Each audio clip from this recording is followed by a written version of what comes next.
디모데전서 3장 1절에서 7절 말씀 계속해서 보도록 하겠습니다. 디모데전서 3장 1절에서 7절까지의 말씀 보도록 하겠습니다. 저번에 이어서 계속 말씀을 보도록 하겠습니다.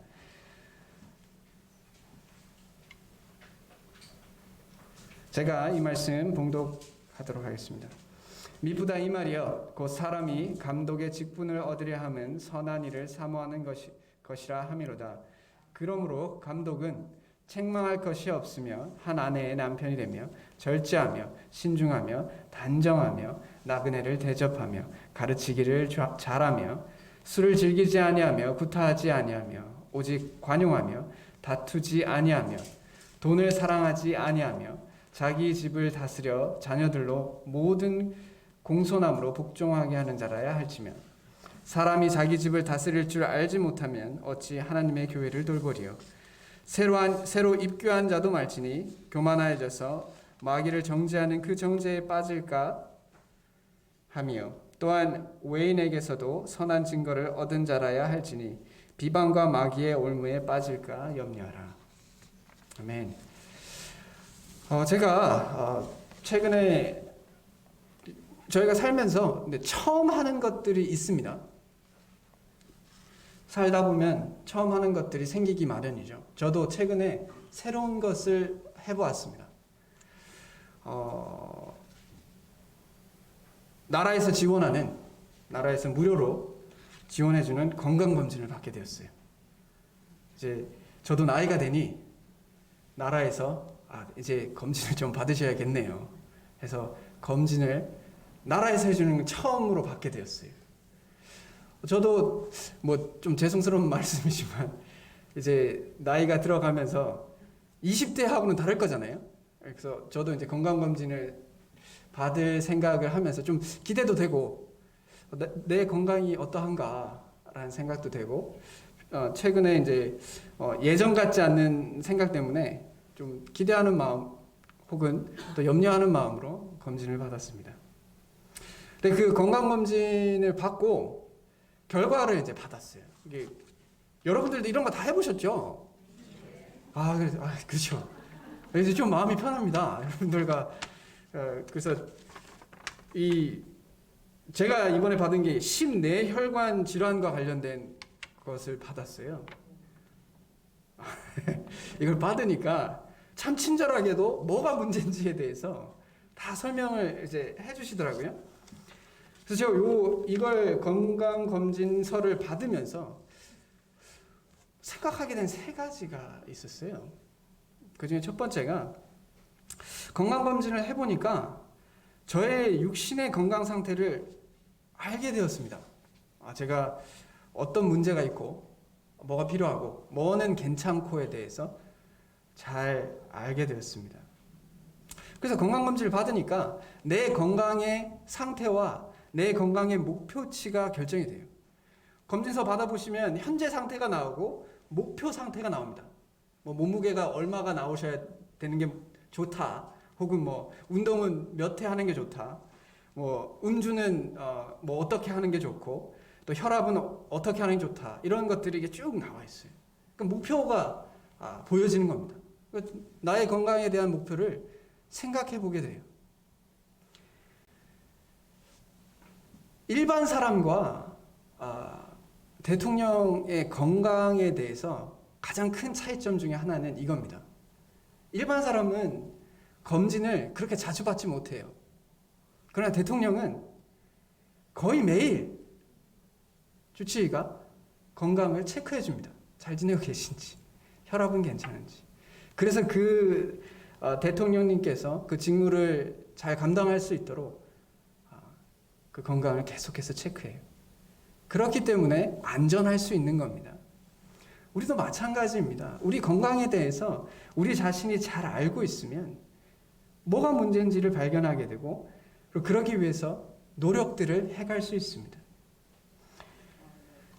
육신적인 건강도 이러하다면 우리의 영적인 건강은 어떨까 생각해 봅니다. 육신적인 건강도 검진을 하면서 도움을 받는 것처럼 영적 건강도 우리가 체크해보고 점검해보면서 도움을 받는다라고 생각합니다. 시편 26편 2절에 여호와여 나를 살피시고 시험하사 내 뜻과 내 양심을 단련하소서라고 이야기합니다. 우리 자신을 살펴야 합니다. 그것을 통해서 목표치가 어딘지에 대해서 알고 있어야 돼요. 내가 어디에 있고 내가 어디로 가야 할지를 알고 있어야 합니다. 육신의 건강에서는 그것에 대해서 굉장히 당연스럽게 생각하고 좋게 생각합니다. 영적인 건강 또한 그래야 한다라고 생각합니다. 우리가 대통령처럼 매일 검진을 받을 수는 없겠지만 하나님의 말씀을 통해서 우리의 영적 건강을 매일 점검해 볼 수 있습니다. 그래서 우리가 육신적으로는 대통령이 아니지만 영적으로는 왕 같은 제사장이라는 칭호를 받습니다. 우리가 그렇게 할 수 있는 사람이에요.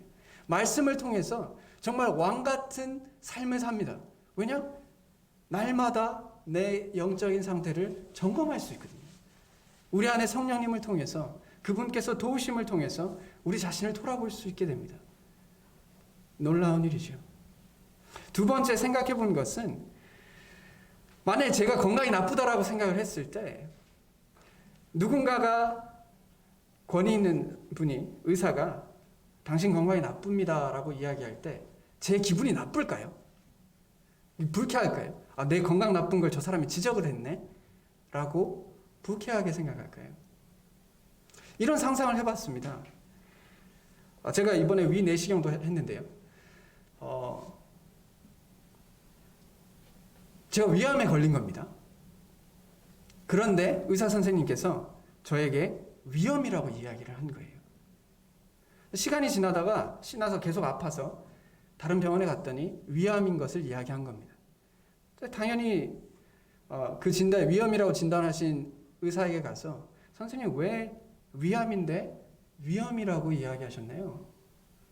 라고 이야기할 때 의사 선생님께서 예, 제가 위암인지 알고 있었는데 환자분께서 이 말을 들으면 마음이 불쾌하실까봐 제가 위염이라고 했습니다. 충분히 이해하시죠? 라고 이렇게 답변을 했다면 제가 그분에게 어떻게 이야기할까요? 좋은 변호사를 구하셔야 될 것 같습니다. 소송을 걸 거거든요. 비상식적인 일이죠. 우리가 육신적으로 문제가 있는데 그것에 대해서 문제가 있습니다라고 얘기했을 때 우리는 그것을 감사하게 받을 수 있어요. 충격이야 오겠죠. 그러나 감사하게 받습니다. 왜냐? 이제 고칠 수 있는 방법들을 제시할 수 있거든요. 이제 나는 내가 나를 힘들게 하고 고통스럽게 하는 것에서 벗어날 수 있는 길을 발견할 수 있기 때문에 그렇습니다. 그래서 우리는 감사하다라고 이야기합니다. 영적인 건강에 대해서는 어떠한가요? 우리가 우리의 영적인 상태에 대해서 이야기할 때 영적으로 어떤 부분에 문제가 있습니다 라고 이야기할 때 어떤 마음부터 드시나요? 이 사람이 왜 나에게 이런 말을 하지? 불쾌하네 라고 생각하는 마음이 들지 않으신가요?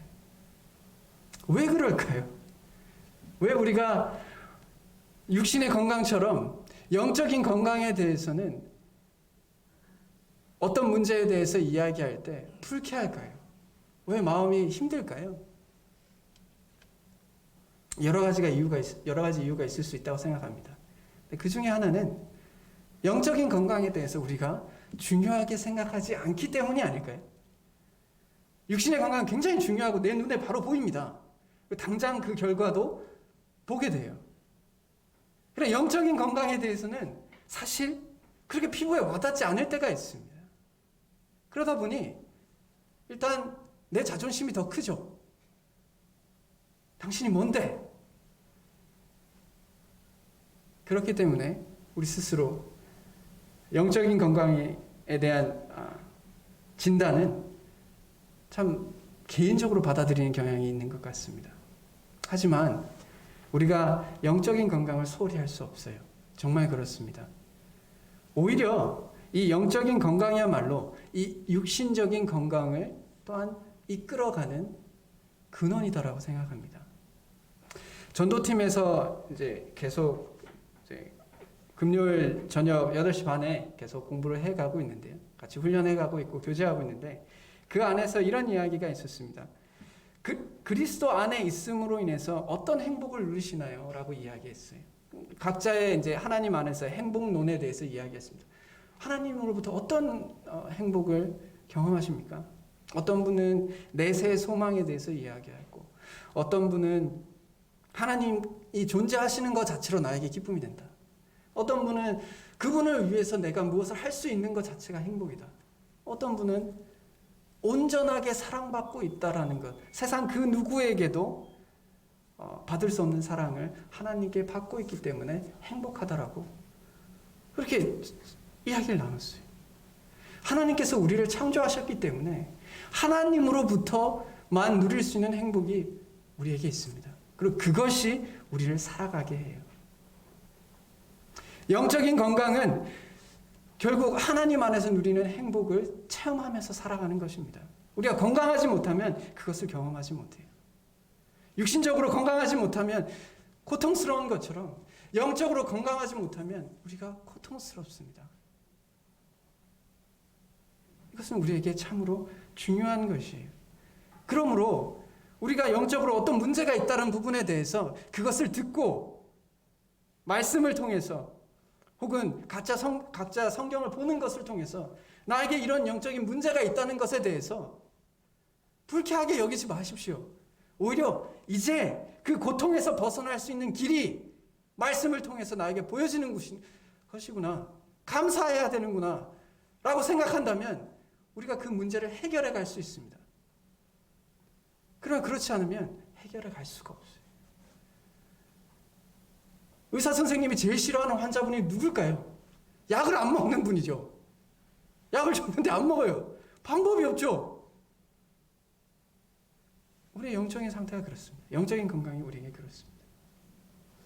세 번째, 이 검진서에 보면 이제 제안들을 하고 있어요. 운동을 좀 더 하래요. 그리고 식이요법 같은 걸 이야기하고 있습니다. 건강은요, 하루아침에 좋아지지 않습니다. 또 하루아침에 나빠지지도 않겠죠. 건강이 회복되는데 시간이 필요합니다.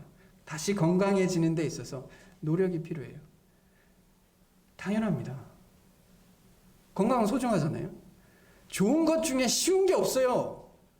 우리가 이 진리를 아셔야 합니다. 우리 삶 가운데 가치 있는 것 중에 그냥 숨만 쉬어서 되는 게 없어요. 건강도 그렇죠. 우리가 공부도 그렇죠. 성공도 그렇고 운동도 다 훈련이 필요해요. 마찬가지입니다. 영적인 건강도 훈련이 필요해요. 근데 참으로 놀랍게도 영적인 건강에 대해서는 숨만 쉬면 괜찮다. 시간만 지나면 내가 자연스럽게 성숙해질 것이다라고 생각할 때가 있다는 겁니다. 놀랍습니다. 그럴 수 없어요. 그렇지 않습니다.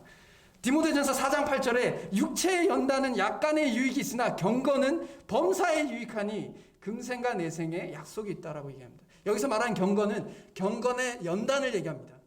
영적인 건강을 위해서 훈련하고 노력하는 것을 말해요. 그것이 없이는 우리가 영적으로 건강해질 수 없습니다. 오히려 그것이 없음으로 인해서 우리의 영적인 건강은 연약해질 수밖에 없어요. 건강을 위해서 운동을 하면 면역력이 높아집니다. 그러면 죄에 대한 저항력이 커지죠. 영적인 건강도 마찬가지입니다. 우리가 경건의 훈련들을 해가면서 죄에 대한 저항력이 커집니다. 꾸준한 연단이 필요합니다. 모세가 40년간 영적으로 건강한 상태로 주님을 섬기기 위해서 하나님께서 모세를 80년간 훈련시켰어요.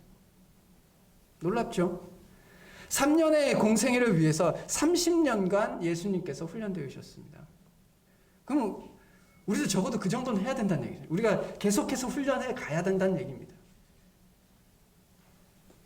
영적인 건강은 눈에 보이는 것처럼 눈에 이렇게 바로바로 결과가 나타나지 않을 수 있습니다. 혈액을 채취한다고 해서 바로 콜레스테롤 수치나 혈당이 나오는 것이 아닙니다. 날마다 훈련이 필요해요.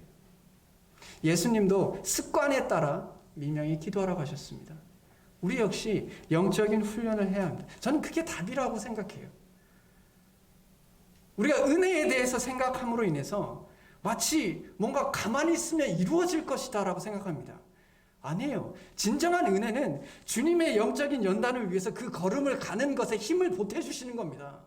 계속해서 그 길을 갈 수 있도록 계속해서 도우시는 것이 하나님의 은혜예요. 그게 진정한 은혜라고 생각합니다.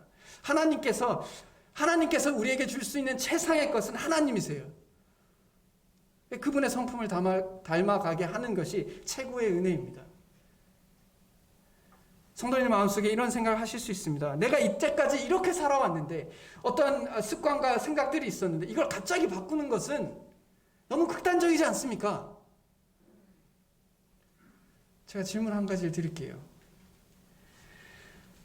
여러분들의 식단을 바꾸는 게 극단적일까요? 혹은 여러분들의 배를 가르고 수술을 하는 게 극단적입니까? 수술이 훨씬 극단적이죠. 식단을 바꾸는 건 수술에 비해서는, 생사를 째는 것에 비해서는 괜찮습니다. 우리가 영적으로 건강해지기 위해서 우리의 삶의 습관들을 조금씩 바뀌어가는 것과 갑자기 우리의 삶에 감당할 수 없는, 우리가 영적으로 건강하지 못하여 우리에게 닥칠 수 있는 일들에 대하여 무엇이 더 극단적인 거예요? 그러므로 우리가 날마다의 삶 가운데 조금씩 어떻게 하면 내가 하나님의 성품을 닮아가고 그분의 사랑 가운데 살아갈 수 있는지 날마다 훈련하여야 합니다. 그래야 해요. 우리가 너무 말하는 것에 그리고 보여지는 것에 대하여 사로잡혀 있을 때가 종종 있습니다.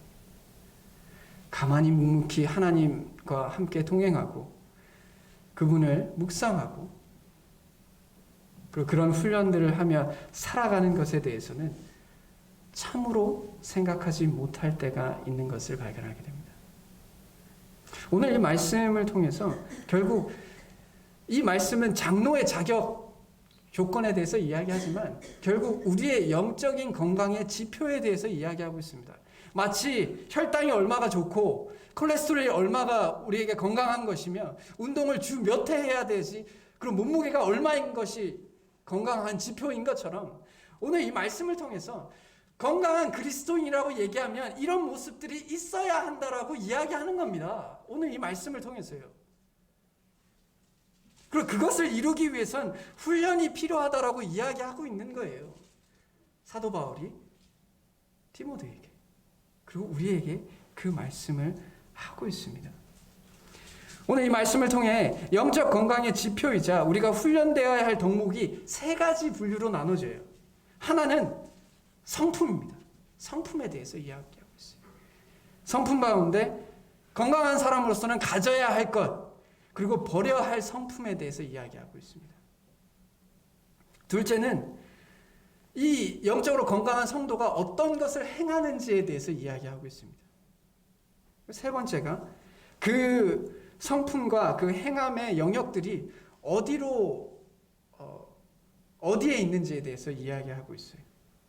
하나하나 이야기를 한번 해보도록 하겠습니다. 가져야 할 성품에 대해서 먼저 절제와 신중과 단정과 그리고 관용하는 것에 대해서 이야기합니다.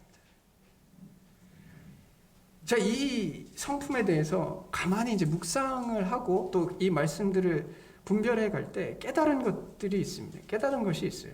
이 절제라는 말과 신중이라는 말과 단정이라는 말이 모두 그리고 관용이란 말이 모두 하나의 공통점을 가지고 있습니다.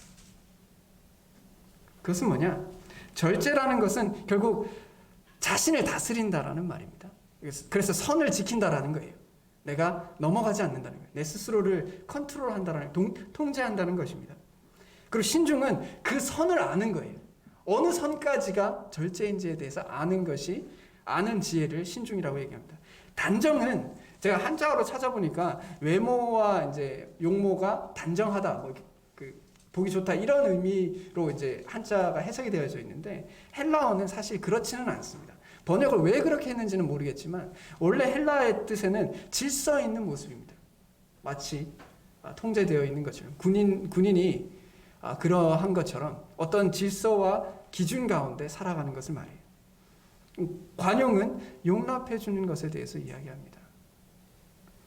공통점이 있어요. 이 네 가지의 공통점이 있습니다. 그것은 버려야 할 성품과 비교되어질 때 더 분명해져요. 이 가져야 할 성품과 버려야 할 성품을 통해서 공통적으로 보여지는 것이 있습니다. 버려야 할 성품에 대해서 술 취하지 말라.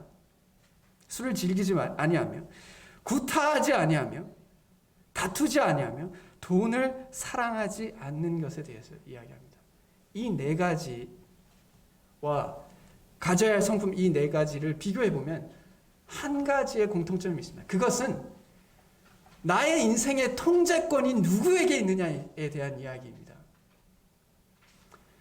술을 즐기지 마라. 술을 즐기면 나의 인생의 주도권이 술에게 넘어가요. 그렇죠? 그리고 여기서 말하는 술은 우리에게 적용될 게 단지 술만을 얘기하는 게 아닐 겁니다. 우리에게 중독될 수 있는 것들, 그것이 게임이 될 수도 있고 포르노그래피가 될 수도 있고 마약이 될 수도 있습니다. 우리에게 해로운 하나님 외에 다른 것에 주도권을 줄 수 있는 어떤 중독적인 것들에 대해서 이야기하는 겁니다. 그것을 즐기지 아니하며.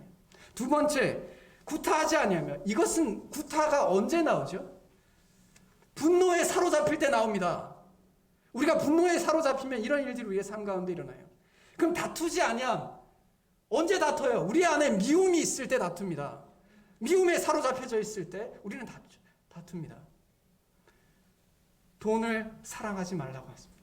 이 말은 돈에 사로잡혀 살지 말라는 겁니다. 그래서 가져야 할 성품은 뭐냐면 절제, 그 모든 세상적인 것들의 주도권을 내어주지 말고 하나님께 내 인생의 주도권을 내어줌으로 인해서 나의 삶이 주님의 통제 아래 성령 충만 가운데 살아갈 수 있어야 한다라고 얘기합니다. 그게 영적으로 건강한 성도의 모습이라는 거예요. 이걸 단적으로 얘기해 보면 살아가면서 하나님이 살아 계시니까 내가 이렇게 행동하면 안 되지.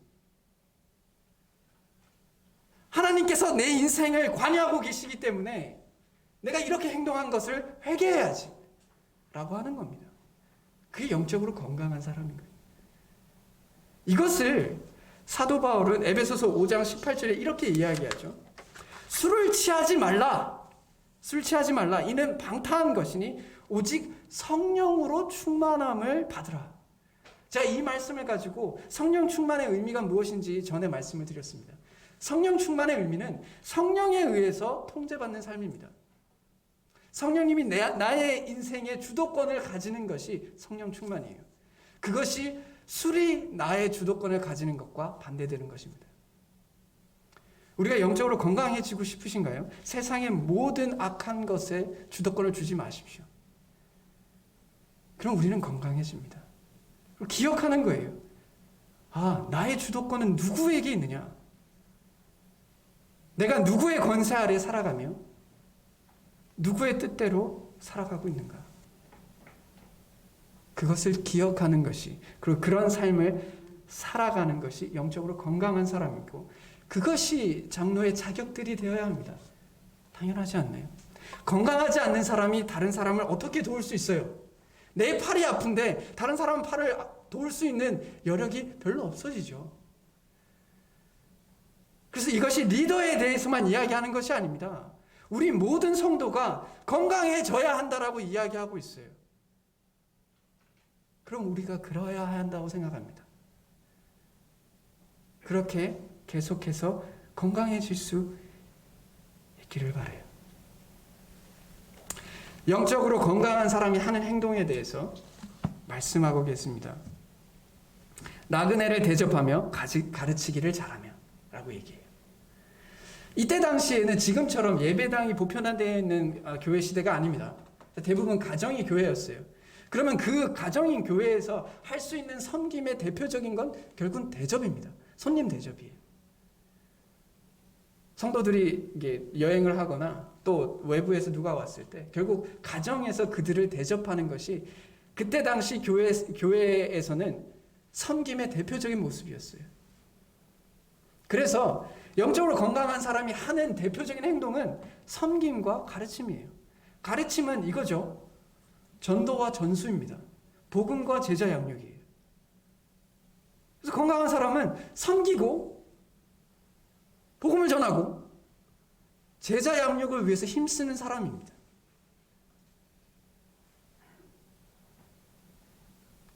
그렇다라고 현실적으로 받아들여지시지 않나요? 그리고 영적으로 건강한 사람은 다른 사람을 위해서 자신의 어떠함을 희생하는 것을 감내합니다. 섬기는 것을 감내해요.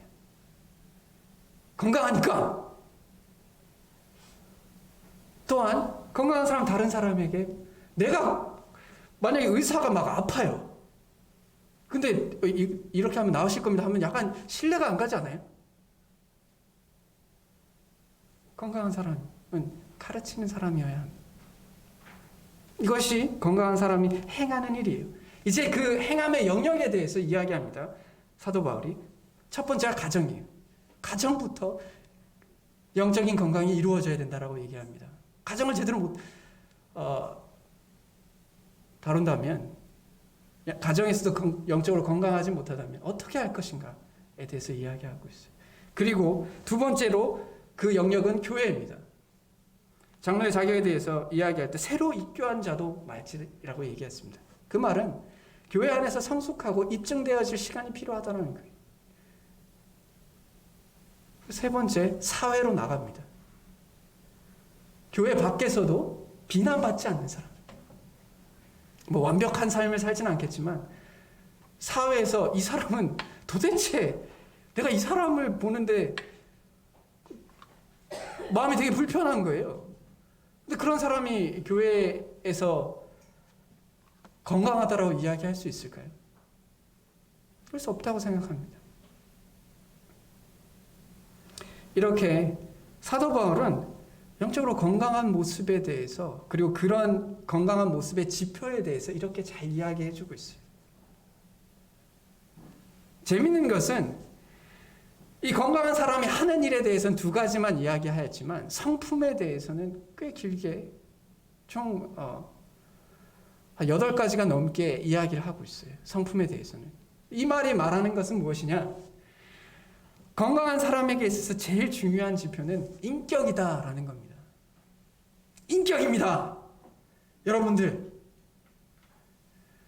어떤 인기 있는 것도 아니고 카리스마가 있는 것도 아니고 어떤 은사가 있는 것도 아니며 재능도 아닙니다. 영적으로 건강한 사람에게 제일 중요한 것은 인격이에요. 이것이 되지 않으면 그 많은 재능과 그 많은 카리스마와 그 많은 은사로 많은 사람들을 잘못된 길로 인도할 수 있습니다. 그러면 인격이 바르게 잡혀 있어야 해요.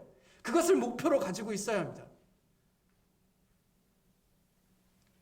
당연히 우리의 삶 가운데 그것이 목표가 되어져야 합니다. 인격이 되지 않는 가르침은 공허합니다. 인격이 되지 않는 섬김은 나 자신을 다치게 하거나 다른 사람을 다치게 할 수 있어요. 우리가 모든 일들을 완벽하게 해갈 수 없지만 그 일들을 해갈 때 섬김과 봉사와 가르침 가운데 내가 무엇이 중요한지를 알고 가져가야 합니다. 말을 잘하는 것, 누군가의 인기 있는 것, 사람들의 마음을 사로잡 이런 것보다 하나님께 사로잡혀 사는 것이 더 중요합니다. 그러므로 나의 성품 가운데 하나님의 성품이 조금이라도 드러날 수 있는 것이 중요합니다. 그것이 목표가 되어야 해요. 여기 있는 사람들 중에 저 자신을 포함해서 그것에 대해서 완전하다라고 이야기할 사람이 없습니다. 다 이루었다라고 이야기할 사람도 없어요. 그러나 그 방향이 옳은 방향이다라는 것에 대해서는 우리가 다 함께 동의해야 합니다. 그것이 건강한 교회예요. 그렇게 되어야 한다라고 생각합니다. 이제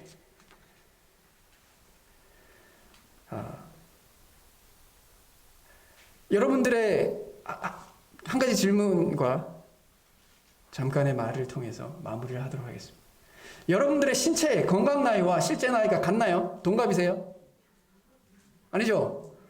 신체 나이가 더 많든지 건강 나이가 더 많든지 아니면 실제 나이가 더 어리든지 혹은 신체 나이가 더 건강 나이가 더 어리든지 하죠. 저도 처음 알았어요. 이거 그 검진서에 보니까 제 심내혈관 나이가 나오더라고요.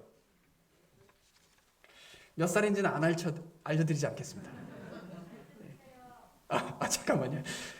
제가 당황했네요. 예, 예.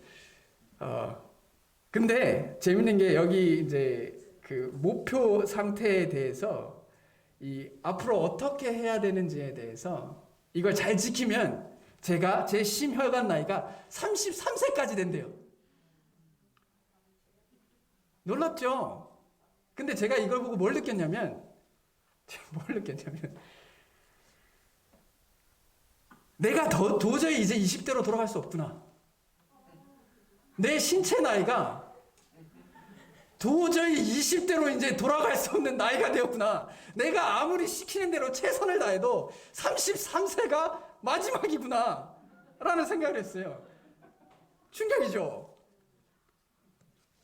성경이 이렇게 이야기합니다. 우리의 겉사람은 낡아지나 라고 이야기합니다.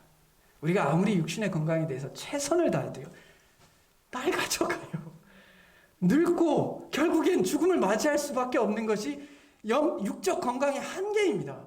아무리 노력을 해도 결국 계속해서 줄어들어요. 나이가 계속 듭니다. 방법이 없어요. 그런데 속사람에 대해서는 다르게 얘기합니다. 속사람은 날마다 새로워진다 라고 얘기합니다. 이 말을 다시 생각해 보면 나의 세포가 다시 다 계속해서 살아난다라는 거예요. 계속해서 최상의 상태가 될 수 있다는 거예요. 계속해서 성장해 갈 수 있다는 겁니다. 여기에는 한계가 없다는 거예요. 계속 자랄 수 있다는 겁니다. 우리가 천국에 가서도 우리의 영적인 상태는 계속 자라나요. 하나님을 통해서. 영원하신 하나님이시기 때문에 우리는 영원토록 성장합니다. 그렇다면 우리가 건강도 중요해요. 육적인 건강도 중요합니다. 누가 안 중요하답니까? 그러나 우리가 육적인 건강에 관심 쓰는 만큼만 우리가 영적인 건강에 관심 써도 우리는 우리의 속사람이 날마다 자라난다라는 겁니다. 멋지지 않나요? 그런 사람이 되고 싶지 않으세요? 저는 그런 사람이 되고 싶어요. 제가 나이가 얼마가 되었든 제 마음속에 이렇게 몸은 이제 쭈그러들고 이렇게 죄송합니다. 예, 이게 뭐 하겠지만 약해지고 하겠지만 내 안에 영적인 나이는 항상 전성기를 달릴 수 있다라는 것이 놀라운 사실이지 않나요? 제가 무슨 말인지 알아들었으면 좋겠지만, 예, 그렇습니다. 우리 모두가 그렇게 될 수 있었으면 좋겠습니다. 그렇게 영적인 건강도 고민하며 또한 기도하고 자라갈 수 있기를 간절히 바랍니다. 우리가 주목하는 것은 보이는 것이 아니 보이지 않는 것을 주목하는 삶을 살아가야 합니다. 우리에게 그것이 최우선순위가 될 수 있기를 바랍니다. 장로의 자격 나하고는 상관없다고 생각하지 마십시오. 우리가 영적으로 건강해져야 하며 그 건강의 지표는 이러해야 합니다.